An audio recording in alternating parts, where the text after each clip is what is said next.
Hollywood star Will Poulter has opened up to ITV News London about his struggles with anxiety, depression and OCD as he sat down for a chat with a group of teenagers in Ealing. The Guardians of the Galaxy star surprised them at a screening for the film, where he also spoke about the growing demand for mental health services for young people in the capital. Kath Okpata was there.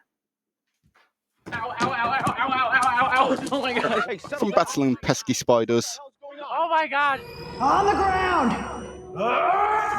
battles across the galaxy, and now a fight with mental health. Ladies and gentlemen, please make some noise for Warlock. Mr. Will Poulter. Today, Marvel's golden boy, Will Poulter, flew down to Ealing to share his experiences of anxiety and depression. When I was in my teens, I was diagnosed with generalized anxiety disorder, depression, and OCD. And those are three things that I continue to kind of manage to date.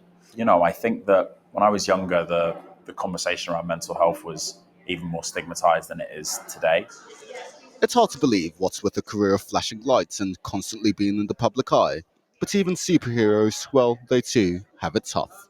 People often ask me, how do I do this job? Because, I mean, I'm sitting here next to you, palms absolutely sweaty. But the reality is there are young people who have dreams of being in front of the camera but suffer from mental health issues. What advice would you give them to, I don't know, pursue their dreams?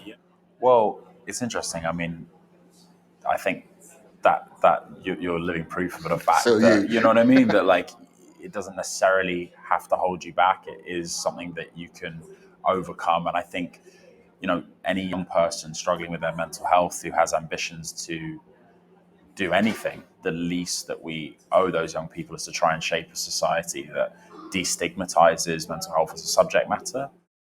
Latest research shows that 18% of children have a probable mental disorder. That figure rises to 22% when you look at 17 to 24-year-olds.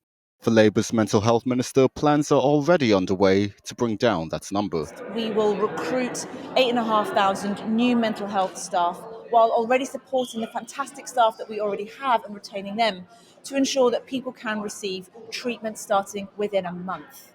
A well-meaning idea in principle and all dependent on who wins the election.